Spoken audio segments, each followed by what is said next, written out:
This week, I read a paper from my own Area Deputy Grandmaster on the humanity of being brothers. What did we do as kids that we don't do today? Then, we'll take a look at a bizarre experiment done in Stanford University, the prison experiment. We explore the roles of prudence, temperance, fortitude, and justice have in such an experiment, and what Masonry can teach us about behaviors. Then we'll wrap it all up with a piece from Darren Lahners on creating the ideal lodge experience. If pizza is available, why do you keep eating ketchup on a saltine? All this and more this week. Stay tuned. Welcome back to Whence Came You, a Masonic podcast featuring research papers and discussions related to Freemasonry. Here's your host, Brother Robert Johnson. Welcome back. This is episode number 473. Right off the bat, I want to go ahead and, as usual, thank all of our producers, our fellows, and our contributors. These are the folks who assist us in bringing this program to everyone and making sure that all of the episodes are available all the time. I want to extend a special belated happy Thanksgiving to everyone. I hope you had a wonderful holiday, even if you were social distancing and keeping yourselves at home and safe. I know it can be hard for a lot of folks. I've seen a lot of humor in the last few months. All the introverts are loving this. There are a lot of folks who find it really difficult this time of year. And if this podcast helps you out in any way, I'm happy that it does so. But also, just remember that we are a community of friends and brothers, and to take advantage of the free tools that are out there. This time of year can get lonely, and it can be a bummer sometimes. And so I want to make sure that you're all taking that extra step, no matter how uncomfortable, and trying to connect with friends and family via phone calls, which can be difficult at times, or Zoom, or Hangouts, or Facebook meetings, or whatever it is. Just try. So, backing up, I know that was a little tangent. Again, just a big thanks to all of our show supporters. If you want to know how to help support this show, head on over to wcypodcast.com, click on the Support the Show at the top, and you can check out all the details on how to accomplish that. Some news. Last week's episode, Selling Freemasonry. Boy, just the title alone. Now, I did choose that title to be a little bit controversial. However, not to cause a stir. I will say it did cause a stir in some Facebook groups, and the post was even taken down, saying that it was self-serving and all of this nonsense. Which is an interesting way to put that. It's almost insulting. However, I will not address it further and say who did that, but it was a little ridiculous. However, the episode was really great. We talked with two marketing people who are in the real world of marketing, and I say real world with no disrespect to our Masonic marketers out there, working for Grand Lodges, but these are people who know how to do the marketing job to an extent that has a real world consequence, and that means money. So big fortune companies employ people like these to assist making the company money, right? That comes with the idea of an expectation of excellence in your job. Not to say we don't have that in Freemasonry, but oftentimes, we take what we can get. So in that episode, number 472, I would just urge you to let anybody who is downplaying the episode or doesn't like the title or whatever, to make sure that they're actually listening to the episode so that they can hear what's going on and what we're talking about.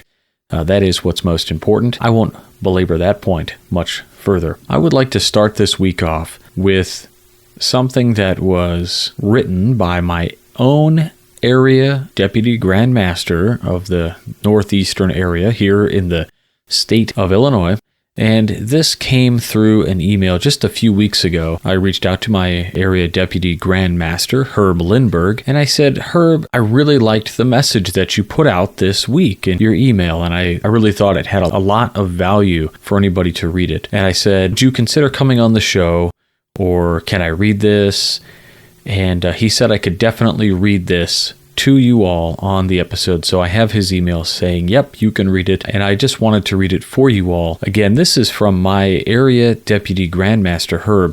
And if you know Herb, you'll know that he has been involved in Freemasonry a long while. He serves us as the Deputy Grandmaster for an entire area, of which there are 5 in Illinois. So he has a lot of responsibilities, but the man is beloved by the fraternity, and that should tell you why he's been working for the Grand Lodge so long. Brothers love Herb, so I say that only to paint a picture of Herb, and maybe you have a guy like Herb in your area. But this is a letter that Herb sent out. I just want to read it. It was titled, "The Humanity of Being Brothers." Brethren, one of the truly special experiences that we enjoy as Masons is becoming friends with men who we would otherwise never meet. Through our great fraternity, we spend time with men of different backgrounds, perspectives, and ways of living. Because we are on the level, we have a foundation by which to just talk. These conversations, we help each other grow, learn, and expand our thinking. It doesn't matter if we have 50-year age difference or don't look like one another. We see the humanity in each other. We cherish the connection with these other good men who we have the privilege to call brothers. That's it. Through the promises we make as Masons, we welcome the opportunity to be useful to our brothers and their families. We take that duty seriously and see it as an important tie that binds us together. Seeing the humanity in each other is an important part of our Masonic life. From that view, we commit to helping one another and wishing each other well in all our positive activities. We want to help to try to understand and see the problems and challenges of others, so our love, as fellow travelers, can make a difference to those in need. That love and recognition of our humanity comes in many forms. It is just being there to listen, sharing a hearty laugh, or just showing that we care about a person's well-being. The brotherly love that we learn and share as Masons should extend to our family members, including widows, friends, and neighbors. It is through our collective strength that we shoulder the weight of others who need to lean on us. In times like these, in which so much uncertainty exists in our daily lives and activities that we value are disrupted, our fraternity has an opportunity to let our light shine brightly. Some of our brethren, family members, friends, and neighbors are feeling like they are living in a pretty dark place. Think about the hope and peace of mind that just adding a little light in their lives could mean. As Masons, we see their humanity and can promote how our families and communities will get through this period together. How? By creating your personal or lodge buddy system. We did this as kids by holding hands to make sure on field trips that our classmates made it across the street and down the block safely. Well, that same approach can get us through this current journey together. Pick a buddy, a brother, friend, neighbor, etc., who you are really concerned about. Get his or her phone number or email address, and make a commitment every day to make contact. A simple text message exchange, call, or email to check in works well. Make sure they're doing well, staying healthy, or if they need anything, don't forget about brethren who are located out of state. Oh, and if you don't know what to tell them, then I've got you covered. You are not alone, and I care about you. You can really uplift someone's day with your contact and shine a bit of light into their lives. If you find out that help is needed, then reach out to our Illinois Masonic charities, the Illinois Masonic Outreach Services Program, and the Illinois Masonic Children's Assistance Program. A few final thoughts. As we head into the major holidays, I am thankful for you and our fraternity. The knowledge of what we do, who we are, and how we unselfishly help others reinforces my faith in the power of humanity. I welcome you to do the same. Please stay safe and healthy and enjoy the holidays, even though they will feel a bit different this year. Fraternally, Herb. So I just have to say that I thought it was such a great idea to pick out a buddy, and you don't have to make this formal agreement to go back and forth with somebody. Just pick a number, send the text. You're not alone, and I care about you. So put your own spin on it, however you want to do that. But I think it is a positive message, and I think that, That title, The Humanity of Being Brothers, really drives it home because this is that humanistic quality driving the connection. It's something that we all miss. It's the reason why we can't stand the fact that we can't go to lodge. We crave that connection again. Next up is called Masonry, Morality, and the Stanford Prison Experiment. This was originally published on the Philosophical Masonic Society blog and was authored by Elaine Polonius Felon on August 9th, 2020. It starts with a quote, "All that is essential for the triumph of evil is that good men do nothing." Brother Edmund Burke. Freemasonry has been described as a system of morality veiled in allegory and illustrated by symbols. This unique system, dedicated to the development of virtue and removal of vice in its members, provides for the creation of self-actualized leaders and upright citizens, such as those integral to a properly functioning society. How important is the development of a strong internal moral code when faced with times of crisis and uncertainty? The social science of psychology has delved into this issue extensively, including the research conducted in the Stanford Prison Experiment. The experiment was intended to study the psychological effects of a simulated prison environment on individuals, which developed to a point where participants were subjected to cruel and dehumanizing abuse. The primary conclusion of the experiment was that in such a high-stress scenario, the resulting behavior of the participants supported a situationist rather than a dispositionalist explanation of conformity. An internal moral compass, such as one is taught to develop in Freemasonry, allows individuals to avoid the pitfall of caving to their base nature, examples being conforming to negative situational pressures, regardless of the stress or influence exerted. The Stanford Prison Experiment conducted a study of the psychological effects of arbitrarily becoming a prisoner or prison guard. The experiment was conducted in 1971 at Stanford University from August 14th to the 20th. The study began with an ad in the classifieds. Quote, "Male college students needed for psychological study of prison life, $15 per day for 1 to 2 weeks beginning August 14th. End quote. More than 70 men volunteered to take part in the study, which was conducted in a fake prison housed inside Jordan Hall on Stanford's main quadrangle. Leading the study was 38-year-old psychology professor Philip Zimbardo, who, along with his research team, selected 24 male applicants and randomly assigned 12 to be prisoners and 12 to be guards. With funding and support from the U.S. Office of Naval Research, Professor Zimbardo created a scenario to investigate the psychological impacts of a simulated prison environment on all participants, including those played by prisoners, as well as guards. Specifically, he sought to determine whether participants in the study would adapt to situational attribution or dispositional attribution behaviors under certain variables. Having been approached by Stanford's Human Subjects Research Committee, Zimbardo abruptly ended the study after only 6 days, stating that, quote, "Neither they nor we could have imagined that the guards would treat the prisoners so inhumanely." Stanford University's Jordan Hall, inside the prison. The prison-like environment was set up in the basement of the university psychology building, Jordan Hall. The 24 participants were selected based on a lack of criminal backgrounds, psychological issues, and medical conditions. The prisoners were arrested at their homes by actual police officers, booked in a police station, and brought to the simulated prison, where they were placed into 6 by 9-foot prison cells with 3 prisoners in each cell.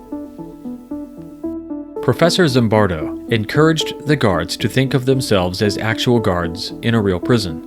He clearly and repeatedly instructed the guards that the prisoners could not be physically harmed. Instead, Zimbardo told the guards to create an atmosphere in which the prisoners felt powerless.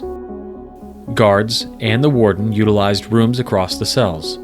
A closet was used for solitary confinement, and another room served as the prison yard. Prisoners had to remain in the mock prison night and day for the duration of the experiment, while guards were allowed to leave after each 8-hour shift. Researchers used hidden cameras and microphones to observe the behavior of the participants. The guards became abusive as early as the second day of the experiment, and some prisoners began showing signs of extreme stress and anxiety. The guards began to act in ways that were aggressive and even dehumanizing toward the prisoners, while the prisoners became passive and depressed, and some were even despondent, began crying, and showed other signs of severe negative emotions. The researchers themselves became so engrossed in the situation that they began to lose sight of the reality of what was happening. For 6 days, half of the study's participants, the 12 prisoners, endured cruel and dehumanizing abuse at the hands of their peers. At various times, they were verbally taunted, stripped naked, deprived of sleep, and forced to use plastic buckets within the cells for a toilet. The prisoners reacted in a variety of ways. Some refused to comply, some rebelled violently, some became hysterical, or withdrew in despair. As the situation descended into chaos, the team of researchers merely stood by and watched. Zimbardo had planned for the experiment to last 14 days, but ended the experiment after just 6 days on account of a female PhD student raising questions about the morality of what was happening in the mock prison environment, ending the experiment. Professor Zimbardo arranged for all members of the experiment, the prisoners, guards, and staff, to be interviewed by uninvolved faculty members and graduate students. PhD candidate Christina Maslik observed the guards line up the prisoners at the 10 p.m. appointed bathroom break. When the prisoners came out of their cells, the guards put bags over their heads, chained their feet together, and forced them to move in unison like a chain gang. The guards then began cursing and yelling at the prisoners. Visibly shaken, Christina responded, "I can't look at this," and left the basement. When Zimbardo followed Maslik outside of the building, she questioned the morality of what his experiment was doing to the students. She said, "It's terrible what you're doing to these boys. How can you see what I saw and not care about the suffering?" At this point, Professor Zimbardo realized that his view of reality had been altered by the experiment, and he immediately terminated the study. Freemasonry's moral system and application. Freemasonry inculcates virtuous conduct and moral rectitude in its initiates by the way of exemplifying the cardinal virtues of prudence, temperance, fortitude, and justice, all which were absent from the Stanford prison experiment. A strong moral compass is necessary when an individual faces peer pressure or authoritative demands to act in an inhumane fashion toward his fellow man. By subduing the animalistic tendencies of violence and hatred, individuals can be elevated above responding to situational pressures. Adherence to an internal moral code is necessary to inherently know what is right and what is wrong, regardless of the situation. It ends with a quote, "Morality is doing what is right, regardless of what you are told. Obedience is doing what is told, regardless of what is right." H. L. Mencken. It also has a quote from Brother Theodore Roosevelt, "To educate a person in the mind, but not in morals, is to educate a menace to society." Some very interesting questions there as we read through. He only got 6 days into a 14-day experiment. I started to read, and when I was reading of people crying and breaking down, I thought, grown men, after just mere days breaking themselves down into these emotional states, I thought to myself, I just couldn't do it either. I couldn't watch this. And I thought, well, why couldn't I watch it? Couldn't I in the name of science? I don't think so. And I think it is exactly because of prudence, temperance, fortitude, and justice. Those tenets that we talk about in Masonry, that we hold so dear, that we try to exemplify in our daily lives, just doesn't allow us to take part in something like that. If you would like to read this piece, I do encourage you to check out the Masonic Philosophical Society at your earliest convenience. I'll have a link back to this particular article on their page. And again, this was by Elaine Polonius, felon, just about 2-3 months ago. She wrote this one. She has a number of great articles on there. I encourage you to check them out.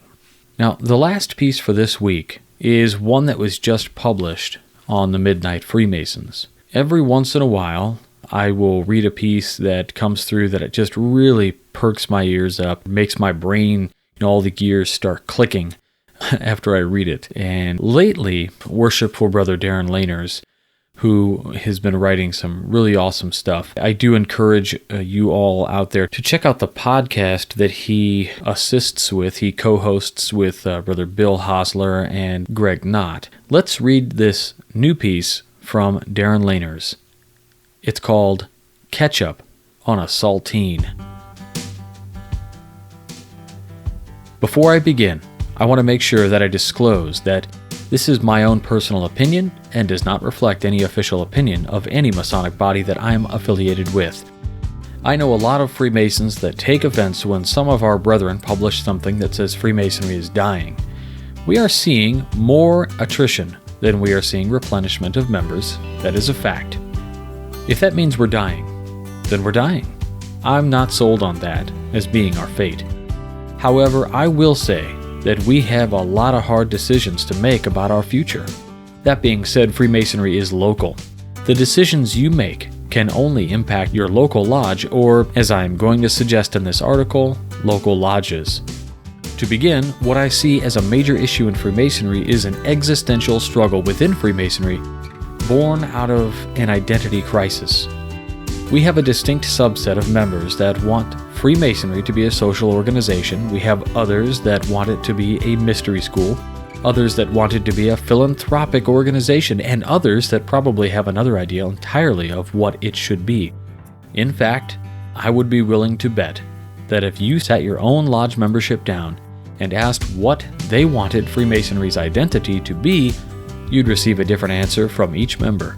Some of the members will most likely regurgitate the tried and true Freemasonry takes good men and makes them better, while others might actually come up with something original.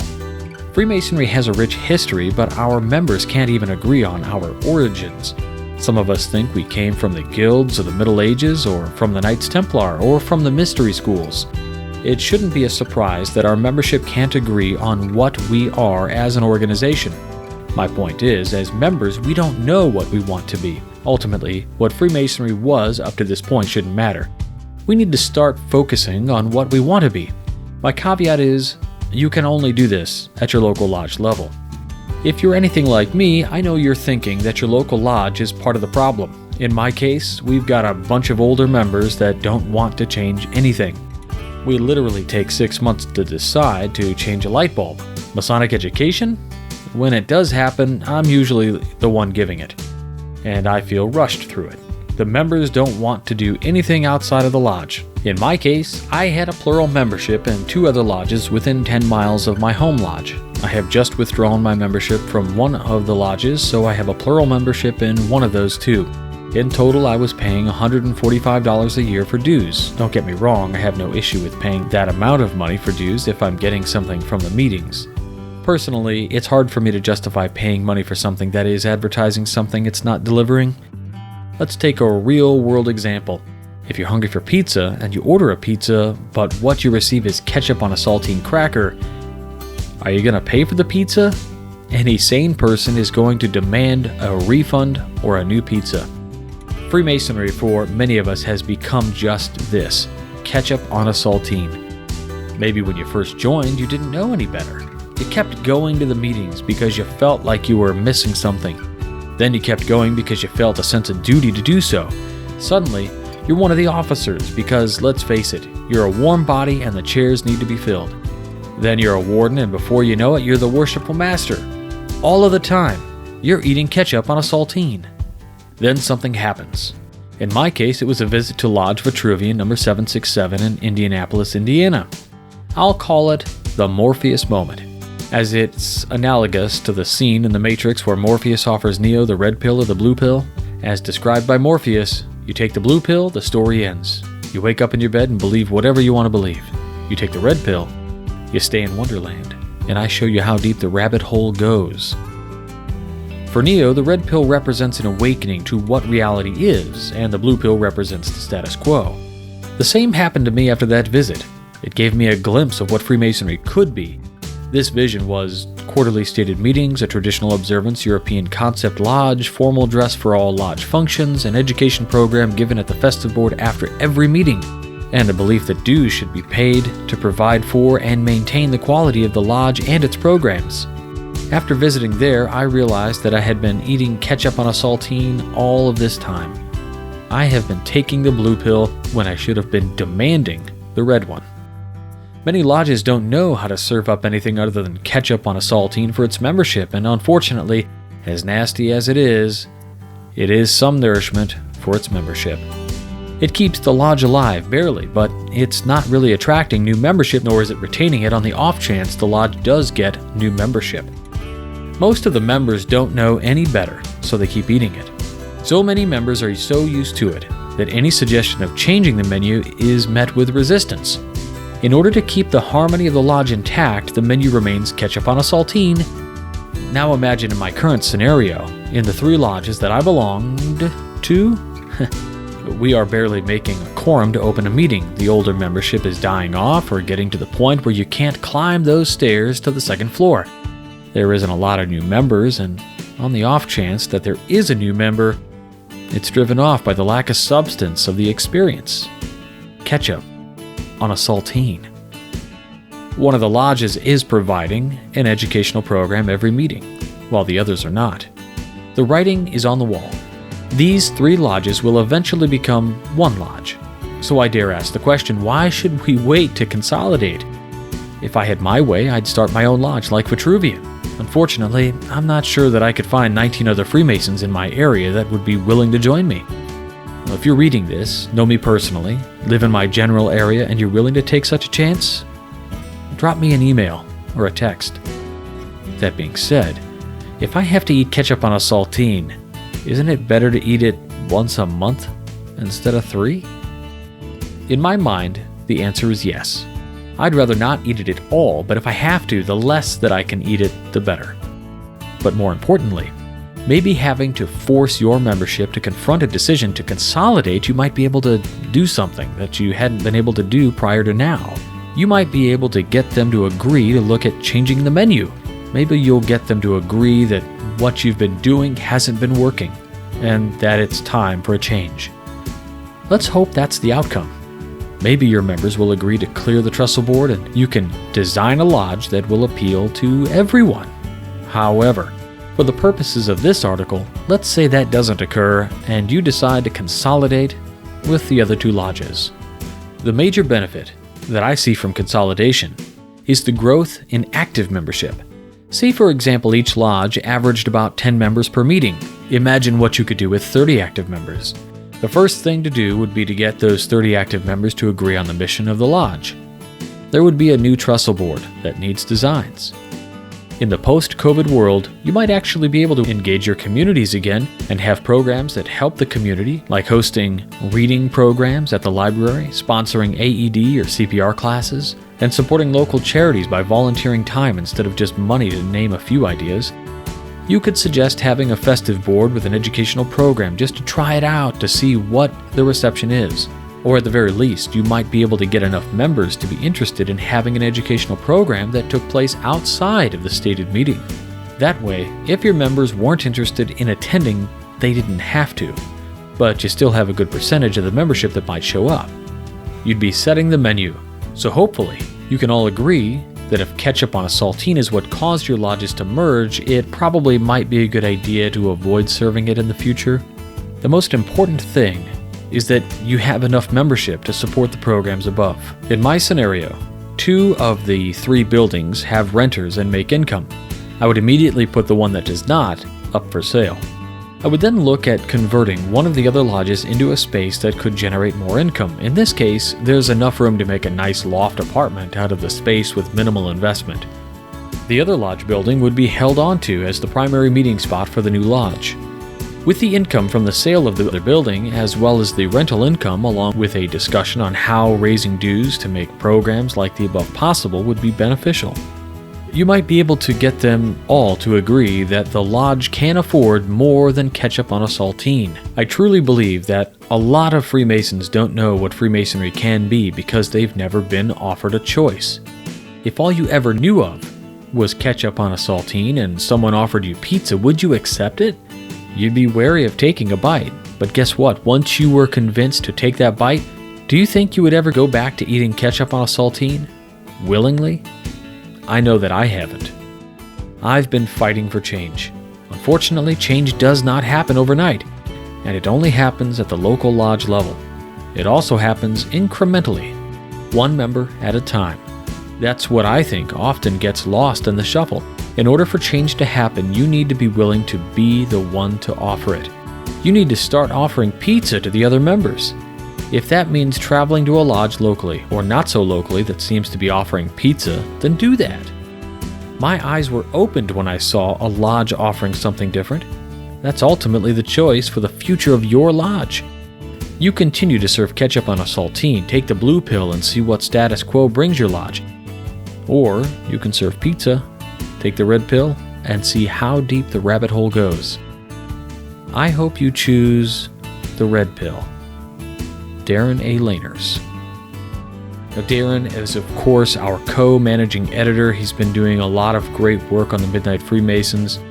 He and I, of course, kind of split the duty a little bit. He's doing a lot more of it right now, though, because I'm doing school again.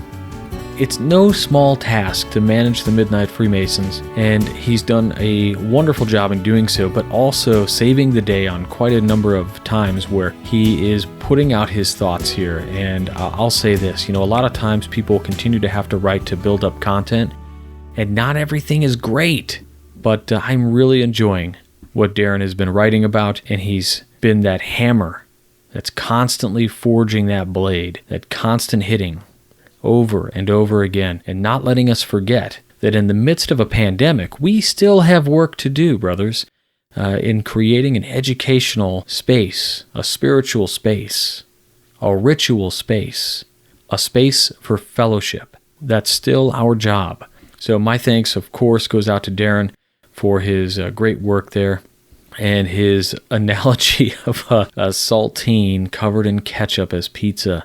I used to say saltine cracker with Hunt's tomato paste on it, but ketchup on a saltine definitely drives that home. So stop eating ketchup on a saltine, fellas. It's time to crack a boboli crust even. So here we go with some questions for this week. As we wrap up, I think this week's focus should be about this idea of lodge experience. So my two questions for you this week that I would love your feedback on, whether it's on YouTube, in our Facebook group for Craftsman Plus, or if it's on comment on the blog, whatever the case is, here are my two questions. Number one, if you could change one thing about your lodge to move it into a direction that you want it to go into, what would that thing be? Now, before you just start writing the answer down or typing it out, think about how that thing will make a lasting difference in your lodge. What impact will it do? So we're looking for an impactful thing that you can change that everybody from that moment forward is going to have a hard time forgetting about. Now, the second question is more reflective. So that first one's a little superficial, but question number two is, why is that thing that you suggested important in making the change? What ultimately does it do for your lodge if you accomplish that thing? What is the perceived outcome? And how is that better than it is right now? I really look forward to reading some of your responses. I want to thank you all for listening. That's going to do it for this week on the WCY podcast. Once again, I want to thank all of our fellows, our contributors, and our producers of the Whence Came You podcast. I want to thank everybody again who responded to our questions that we posed last week, and also for the survey where we asked about some feedback about audio levels and things in the podcast. You guys, again, help make this show possible, so I want to thank you once more. If you do check us out on Patreon, we launched a kind of this dream model that lets you direct an entire episode annually. You pick the papers, You tell us what to focus on, and I will work directly with you to make that happen. That's it for this week. Thanks for listening to the show. I hope you guys all had a wonderful Thanksgiving. And as we lead into, this season of giving, as it starts to come, remember what I kind of say every year, and I'm not the only one who says this. I just hope that we maintain this glorious spirit of giving and kindness all year long. Hold the door open. Say thank you. Say hello. Just say hi to people, even if they don't say hi back. You're going to make a difference. We'll talk to you all next week. And until then, stay on the level. For Whence Came You, I'm Robert Johnson. Take care. You've been listening to Whence Came You, a Masonic podcast featuring research papers and discussions related to Freemasonry with your host, Brother Robert Johnson. Be sure to join us for our next edition.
WCY Media.